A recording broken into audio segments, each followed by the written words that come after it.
Os voy a presentar un nuevo producto que acabamos de sacar al mercado. Es una crema muscular. Tiene efecto frío, pero realmente no la llamaría crema de efecto frío, ya que las cremas de efecto frío lo único que tienen es una cantidad bastante considerable de mentol con agua. Es como una gelatina con mentol. Realmente lo que hace el efecto frío es eso, pero no tiene las propiedades del frío en sí. No es lo mismo darse masaje con hielo que el efecto frío que puede dar el mentol. En este caso nosotros utilizamos el mentol para reducir la sensación de pesadez en el músculo y porque abre los receptores que ayudan a introducir los otros componentes que tenemos. Esta crema vas a notar la sensación de frío cuando ya han pasado unos 10 minutos y no es una sensación muy intensa, sino es una sensación agradable de frescor que te ayuda a aliviar la sensación de pesadez. También puedes notar una sensación de calor, tampoco muy intensa. Esto es debido al aceite de Gauteria. El aceite de Gauteria es bastante conocido entre los deportistas, ya que tiene propiedades descontracturantes a la vez que calientan el músculo. Ayuda a aliviar todo tipo de dolores musculares, así como calambres, tendinitis, contracturas, problemas articulares o lumbalgias.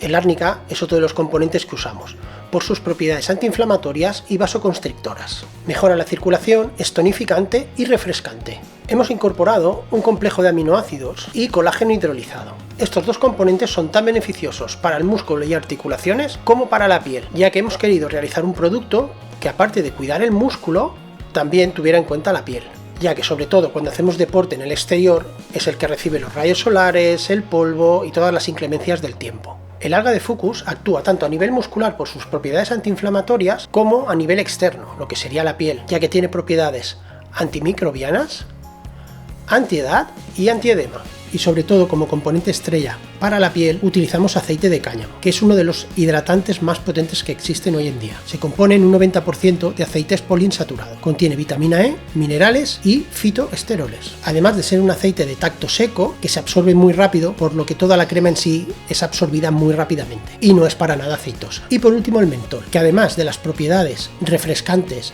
y descongestionantes que otorga al músculo, abre los receptores de la piel y ayuda a incorporar todos los otros ingredientes que hemos nombrado anteriormente. Por lo que, resumiendo, es una crema para masaje muscular o para aliviar la pesadez en piernas cansadas o en musculatura después del deporte, que en sí es muy completa. No solo es el efecto frío que tiene gracias al mentol, sino que realmente va a trabajar a nivel muscular y cuidando la piel, cosa muy importante.